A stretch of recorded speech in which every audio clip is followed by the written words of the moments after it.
Atualmente, com tudo que sabemos sobre criminalidade e justiça, ainda acredito que a pena de morte deva ser mantida para crimes hediondos. Os avanços na ciência e na sociedade não eliminaram atos de extrema crueldade. Pergunto a você, Ana, diante de crimes tão brutais, você não acha que a pena capital pode ser justificada como punição e proteção à sociedade? Entendo sua preocupação, Carlos, mas defendo que a pena de morte seja abolida. O que sabemos hoje é que ela não é tão eficaz quanto muitos pensavam. Diversos estudos modernos mostram que a pena capital não reduz a criminalidade de forma significativa. Por exemplo, 88% dos criminologistas em uma pesquisa afirmaram que a pena de morte não diminui os índices de crimes violentos. Além disso, existe sempre o risco de erro judiciário, e executar um inocente seria uma tragédia irreversível. Será que nossa sociedade deveria manter uma punição tão irreversível sabendo desses riscos e da falta de efeito comprovado na segurança pública? Você tocou em 2 pontos, eficácia e justiça. Sobre a eficácia, há quem discorde desses estudos. Alguns pesquisadores, especialmente economistas, encontraram indícios de efeito dissuasório, sim.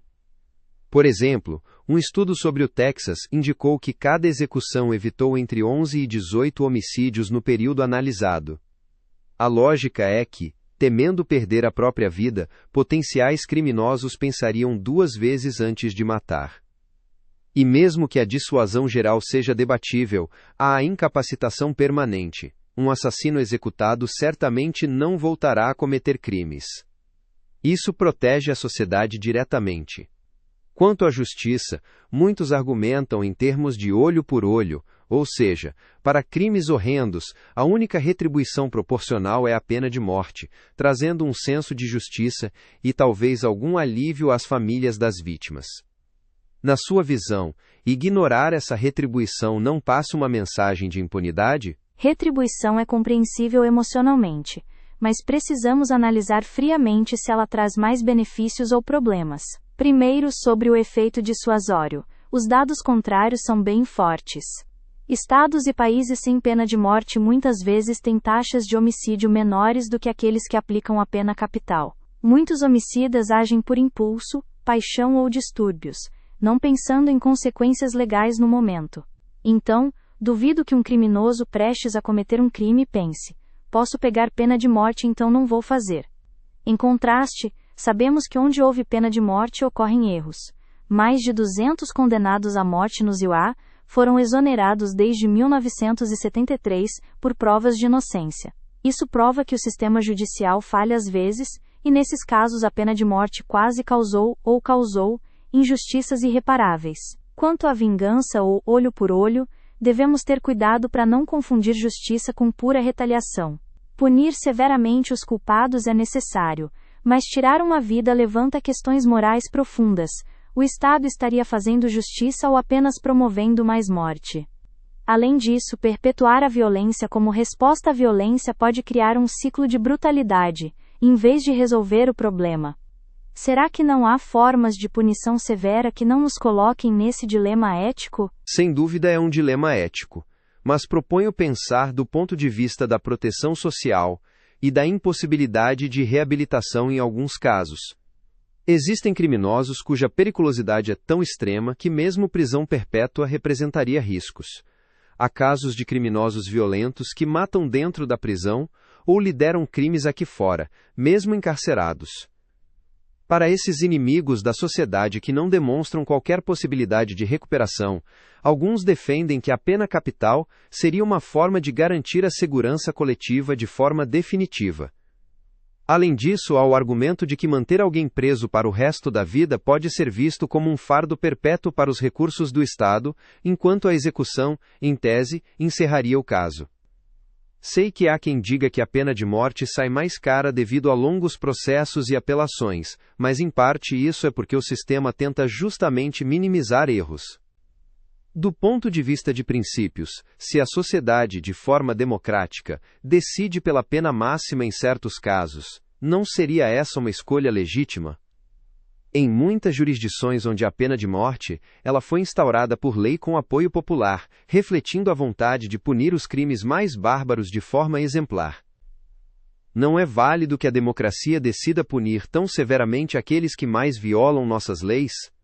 Democracia é fundamental, mas nem tudo que a maioria quer é automaticamente justo ou correto em termos de direitos humanos.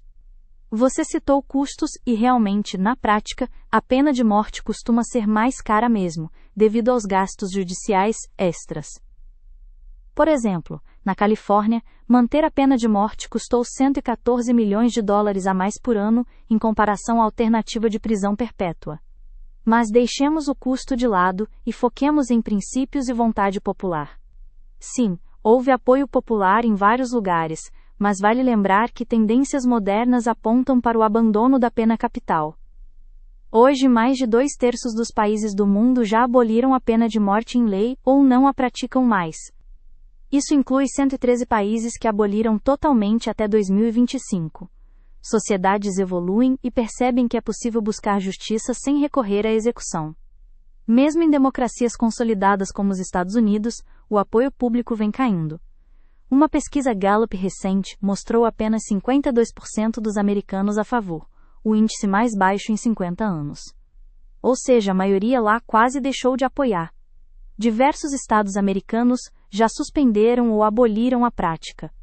A vontade popular não é estática. Conforme as pessoas entendem melhor os problemas da pena de morte, falta de eficácia, risco de erros, viés racial e socioeconômico na aplicação, a opinião pode mudar. E em matéria de direitos fundamentais como o direito à vida, muitas vezes é preciso liderança moral para ir além do clamor punitivista do momento. Afinal, se amanhã a maioria apoiasse tortura a presos, deveríamos aprovar? Claro que não. Então há limites éticos que mesmo a democracia deve respeitar. A pena de morte, na visão de muitos, ultrapassa esses limites ao violar o direito mais básico que é o direito à vida. Vejo seu ponto. Realmente há uma forte corrente internacional de direitos humanos contra a pena capital, e muitos países aboliram. Mas devemos lembrar que ainda existem sociedades que, enfrentando realidades distintas, optam por mantê-la. Países como China, Irã, Arábia Saudita, entre outros, continuam a aplicá-la extensivamente, e alegam razões culturais, religiosas ou de segurança nacional para tanto. Até democracias como a Índia e o Japão ainda prevêem pena de morte em seu ordenamento. Ou seja, o consenso internacional está longe de ser unânime. Alguns argumentam que, em contextos de terrorismo ou crimes extremamente violentos, essa punição seria necessária para demonstrar a firmeza da justiça e a condenação máxima da sociedade àqueles atos. Também existe a perspectiva das vítimas. Há famílias de vítimas de crimes atrozes que afirmam só conseguir paz sabendo que o autor nunca mais estará vivo para ameaçar ninguém. Para elas, a alternativa de prisão perpétua não traz a mesma sensação de justiça final. Eu reconheço que é um tema complexo, mas não seria um certo paternalismo abolir a pena de morte ignorando aqueles que clamam por justiça retributiva? Se uma sociedade informada, ciente de prós e contras, ainda decidir mantê-la para casos excepcionais, devemos considerar que talvez esse seja um caminho válido conforme os valores locais. Ou você acredita que há um imperativo moral absoluto contra a pena de morte que deveria se sobrepor a qualquer contexto? Acredito sim que há princípios morais universais em jogo. Do meu ponto de vista, o direito à vida é inviolável. Mesmo o pior criminoso continua sendo um ser humano. Matar deliberadamente alguém sob custódia que já não oferece ameaça imediata, me parece ultrapassar uma linha ética importante. Muitos filósofos e juristas, de Beccaria no século XVIII a vozes contemporâneas, argumentam que o Estado não deve ter o poder de tirar a vida de seus cidadãos como punição. Isso sem contar que a aplicação prática muitas vezes reflete preconceitos. Minorias étnicas e pessoas pobres tendem a ser condenadas à morte desproporcionalmente. Ou seja, além de imoral em tese, na prática a pena de morte frequentemente não é justa, atingindo mais os vulneráveis que os poderosos. Você mencionou terrorismo e crimes extremos. São situações emotivas mesmo. Mas note que mesmo nesses casos, aplicar a pena capital pode transformar o criminoso em mártir para alguns grupos, ou desviar o foco de soluções de longo prazo. E quanto à paz das famílias das vítimas, acredito que seja possível alcançá-la sem uma execução. Há famílias de vítimas que inclusive se posicionam contra a pena de morte, por convicção moral ou religiosa, argumentando que outra morte não aliviará sua dor. Cada caso é pessoal, claro, mas justiça não deve ser confundida com vingança. Prisão perpétua sem possibilidade de soltura já garante que o criminoso nunca mais machuque ninguém, e ao mesmo tempo evita os problemas morais e práticos da execução. Em suma, considero que sim, há um imperativo moral de respeito à vida e de não retribuir violência com violência. Esse imperativo para mim deve prevalecer independentemente do contexto. Ana, você insistiu no risco de erro judiciário e eu concordo que o sistema falha. Mas deixa eu ser bem específico. E se a pena de morte fosse limitada a um recorte extremamente raro, com um padrão de prova quase científico de certeza? Por exemplo, autoria filmada de forma inequívoca, confissão confirmada por evidências físicas, DNA, cadeia de custódia impecável e revisão obrigatória em várias instâncias. A ideia seria reduzir ao mínimo possível qualquer margem de engano. Nesse cenário, seu não ainda seria absoluto por princípio, ou sua posição depende da probabilidade de erro? Meu não continua, Carlos, por 2 motivos. Primeiro, porque quase certeza ainda não é certeza. Confissões podem ser falsas, provas podem ser contaminadas, perícias podem errar, e até vídeos podem ser interpretados fora de contexto. Segundo, porque mesmo no caso de culpa indiscutível, eu não acho que o Estado deva assumir para si o poder de matar como punição. A pena de morte não é só um instrumento técnico. Ela comunica um valor, que a morte pode ser resposta legítima para resolver o mal. Eu prefiro uma justiça que puna com firmeza, mas que não atravesse essa linha, justamente porque o Estado deve ser o padrão moral mais alto, não o espelho do crime. Entendi. Então vamos para a dimensão moral das vítimas, sem romantizar. Muitas famílias dizem: o Estado preserva a vida do assassino, mas não preservou a vida da minha filha. Para elas, a prisão perpétua parece insuficiente, como se a sociedade estivesse dizendo que a vida do autor ainda merece proteção plena enquanto a vítima não teve essa chance. Como você responde a essa intuição sem soar fria? E qual alternativa concreta você oferece para que a família sinta que houve justiça, e não apenas um processo que termina numa sentença abstrata? Eu respondo reconhecendo a dor como legítima, e não tentando consertar o luto com filosofia. Mas justiça pública não pode ser construída em cima do impulso de retribuição, porque isso muda conforme a emoção do momento e pode gerar mais violência. E há algo prático. A pena de morte frequentemente prolonga o sofrimento, com décadas de recursos, audiências e idas e vindas. A família revê o caso inúmeras vezes. Uma pena severa e definitiva, como prisão perpétua sem possibilidade de soltura, pode ser mais rápida e estável, sem o espetáculo de uma execução. Além disso, a alternativa concreta inclui acolhimento real às vítimas, assistência psicológica, proteção, reparação quando possível e políticas de prevenção. Porque honrar a vítima também é impedir novas vítimas, não apenas punir. Ok, mas aí eu te aperto num ponto de coerência. Se você defende dignidade humana, como fica a prisão perpétua em sistemas prisionais degradantes? Em muitos lugares, o cárcere vira uma pena de morte lenta, violência interna, facções, tortura indireta, abandono. E ainda tem o risco de o criminoso continuar comandando crimes de dentro da cadeia. Então eu te pergunto objetivamente. Além de abolir a pena de morte, você defende um modelo de punição que garanta segurança e, ao mesmo tempo, não seja cruel? E se a reforma do sistema não acontecer na prática, o que fazemos com criminosos extremamente perigosos hoje? Eu defendo exatamente isso. Punição firme, segurança máxima para quem representa ameaça real e condições humanas mínimas para qualquer preso, porque dignidade não é prêmio, é limite ético do Estado. E sobre o hoje, mesmo sem reforma perfeita, a resposta não pode ser matar. A resposta é melhorar a investigação, elevar a certeza da condenação, criar estruturas de segurança máxima que impeçam comando externo e usar isolamento com critérios e fiscalização, quando necessário. Para criminosos extremamente perigosos, prisão perpétua sem benefícios e com revisões técnicas periódicas pode proteger a sociedade sem cruzar o ponto irreversível da execução. A diferença central é: se amanhã descobrirmos um erro, A vida ainda está ali. E isso, para mim, é o mínimo que uma justiça responsável deve preservar. Então me diz, de forma bem prática, se não é a severidade máxima que reduz violência, o que realmente funciona? Porque muita gente olha para o caos, vê crimes brutais e pensa, precisamos de uma resposta mais dura. Se você é contra a pena de morte, quais são as 2 ou 3 mudanças mais objetivas que uma sociedade deveria priorizar para reduzir homicídios e crimes violentos sem cair no punitivismo extremo? Para mim, o que funciona é aumentar a certeza de que o crime será investigado e punido de forma justa e rápida. Porque o criminoso teme mais ser pego do que qual pena vai receber. Isso envolve investigação bem feita, perícia com cadeia de custódia séria, proteção a testemunhas, inteligência contra crime organizado e um judiciário que não demore décadas.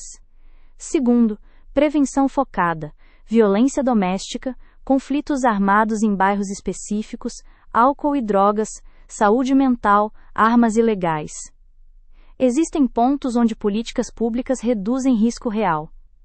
Terceiro, sistema prisional que não seja escola do crime. Separar lideranças, cortar comunicação criminosa e oferecer controle e disciplina com legalidade. É mais difícil que um slogan, eu sei, mas é justamente o tipo de solução que evita injustiças irreversíveis. Agora eu vou num caso limite, porque é onde o debate fica honesto. Imagine um criminoso que planejou, torturou e matou várias pessoas, com frieza, sem arrependimento, e que ainda promete continuar se tiver chance. Você afirma que prisão perpétua basta. Mas, olhando para a ideia de proporcionalidade, muita gente diria, isso não é proporcional, isso não é justo com as vítimas. Então eu te pergunto diretamente, por que manter essa pessoa viva seria um valor maior do que uma punição proporcional ao dano irreparável que ela causou? Porque eu separo 2 coisas: a gravidade do crime e o limite ético do Estado. Eu concordo que o crime é monstruoso e que a punição deve ser máxima. E prisão perpétua sem possibilidade de soltura é uma punição máxima, porque retira liberdade e futuro social para sempre. Mas eu não aceito que o Estado vire o agente da morte para equilibrar o dano. A vida da vítima não volta, e a execução não repara. Ela apenas adiciona mais uma morte agora institucional. Para mim, o valor maior não é poupar o criminoso. É impedir que a justiça pública se transforme em instrumento de eliminação. Porque quando o Estado atravessa essa linha, ele abre uma porta perigosa, a de decidir quem merece viver ou morrer. E esse poder historicamente sempre acaba sendo usado de forma desigual e abusiva. Entendo profundamente seu argumento moral, Ana. É uma posição guiada pela ética do respeito incondicional à vida. No entanto, vou levantar uma última questão filosófica. Muita gente contra a pena de morte diz que só Deus pode tirar uma vida, ou que apenas um ente supremo teria autoridade para julgar e punir de forma absoluta. Mas, e se Deus não existir, ou se não pudermos ter certeza da existência dele? Nós, como sociedade, teríamos que assumir a responsabilidade total por fazer justiça aqui e agora. Por outro lado, se acreditarmos que Deus existe e é justo, poderíamos pensar que a justiça divina recairá sobre esses criminosos de qualquer forma, sem precisarmos sujar as mãos. É um impasse curioso. A existência ou não de Deus influencia como alguns veem a legitimidade da pena capital. O que me leva a perguntar: em questões tão últimas como vida e morte, devemos agir como juízes definitivos, ou admitir que talvez esse juízo cabe a uma instância superior? Instância essa cuja própria existência é incerta? Essa é uma excelente colocação para encerrarmos, Carlos. No fundo, chegamos a um ponto quase transcendental do debate. Se acreditamos ou não em Deus, ainda assim precisamos decidir como agir aqui na Terra. Concordo que muitos contrários à pena de morte usam o argumento de não brincarmos de Deus ao tirar vidas. E muitos a favor usam escrituras religiosas para justificá-la, ou o senso de uma justiça quase divina. A verdade é que não podemos comprovar se Deus existe ou não, pelo menos não no âmbito deste debate terreno. Então, ficamos com a responsabilidade e a humildade de reconhecer que não temos todas as respostas absolutas. Assim como a existência de Deus permanece em aberto, a questão da pena de morte também permanece em aberto no mundo. Cada sociedade e cada indivíduo terá que confrontar sua própria consciência, seus valores e evidências, para decidir qual caminho seguir. No fim das contas, espero que debates como este sejam educativos e nos ajudem a refletir. Afinal, é apenas questionando e ouvindo um ao outro que podemos chegar mais perto da verdade, seja ela qual for. A decisão sobre aplicar ou abolir a pena de morte, assim como a questão da existência de Deus, permanece em aberto para você que nos assiste. Obrigado pelo diálogo sincero, Carlos. Eu que agradeço, Ana. Deixamos aqui muitas questões para pensar. E talvez essa seja a conclusão. Continuar pensando, debatendo e buscando justiça da forma mais iluminada possível, seja com ou sem pena de morte. Obrigado a você que nos acompanhou até aqui. E mantenha essa pergunta em aberto na sua mente.